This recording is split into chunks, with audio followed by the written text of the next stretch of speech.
Hey y'all, so today I'm going to be reviewing Housewives of Atlanta season 13 episode 12 titled Front Page News. And yes, they are still talking about Bolo and his Bolo. I'm so sick of Bolo and Kenya crying. I don't know what to do. Where is Phaedra and Nene Leakes? They need some drama to these episodes now. But anyway, the scene starts with Candy and Blaze and Ace in the kitchen. I guess Candy is homeschooling Ace and Blaze, and they're looking cute as ever. And Portia and her sister to them. They're in the kitchen talking at Portia's house doing a little girl talk. Then the scene changes to Drew Sidor practicing her vocals with her husband, and her husband told her, "No, ma'am, you're a little bit too flat on them notes over there." So Cynthia and Mike, they at Cynthia's house. I guess her and Mike still planning for Cynthia for their wedding, and she's saying they got 4 days left to the wedding, I guess, or whatever. So she's still planning for her wedding, and she's saying her mom's wedding dress is not going to be. They made it on time because I think Cynthia's wedding is on the 10th, and she's saying that the dress won't make it till the 18th, so she's gonna have to figure out a way to get it expedited or whatever. And then Drew Sidor calls her, and she's telling Drew that how her mother's dress is going to be late, and her mom will have a dress, so she had to go look for her mom a wedding dress. So they all get the little group text message from Marlo, inviting them to Marlo's pumpkin patch. I guess she's going to be doing a little harvest at the pumpkin patch.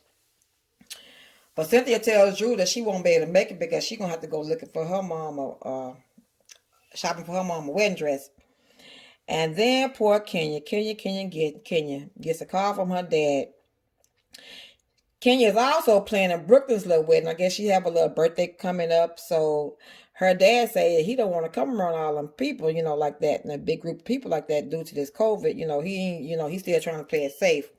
So she said she understood that he didn't want to be around a lot of people, so she's gonna invite him at another time. And then she tells her dad, child, how Mark undercut her in this divorce. She said the only reason why Mark filed for a divorce is because she tried to serve him first. The lies we tell, honey. If you want to believe that, Kenya, you can.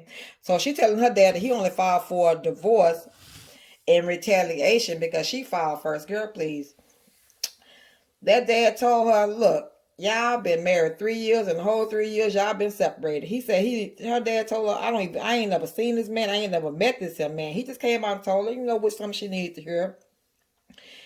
Because I guess Kenya, when her and Mark got married, she didn't invite the dad to the wedding because she said she didn't know how her dad and Mark was gonna get along. So she asked her dad, "How did y'all stay married for 39 years?" Poor Kenya. 39 minus 3, baby, you got 36 years to go. You think you and Mark gonna make another 36 years? But IDK, anything possible. He say, look, if y'all gonna be together, y'all be together. If not, let that stuff go. So later on, Kenya and Drew meet up at the restaurant. They talking about the trip again. Trip and Bolo. The trip and Bolo. All about Bolo. But Kenya is telling Drew how she feel Drew didn't have her back when they went on a little trip.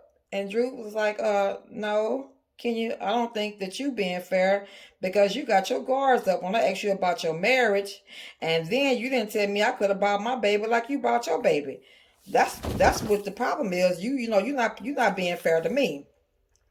So they had their little disagreement over arguing or whatever.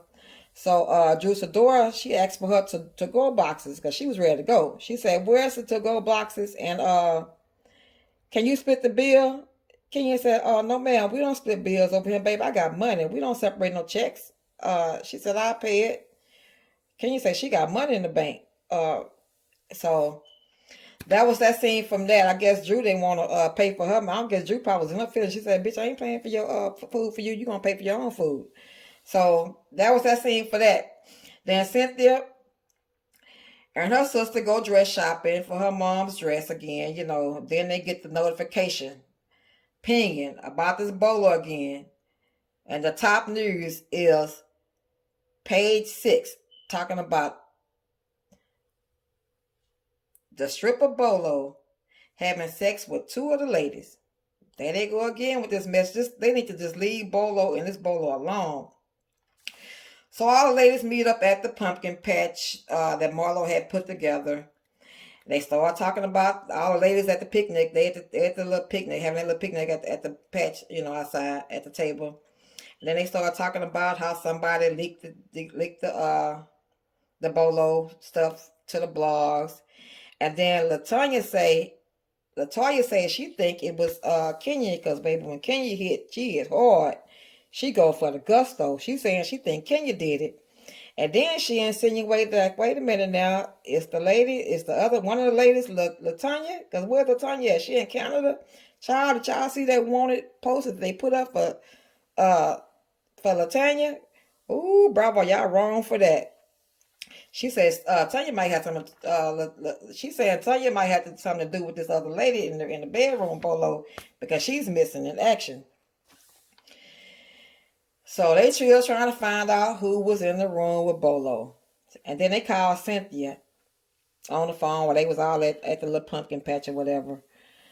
And Candy asked, they called Cynthia, and Candy asked Cynthia, did you do your prenup, baby?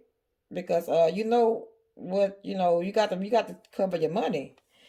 You got the so and then Kenya tied in and said, yeah, Cynthia, because you know what you went through with Peter.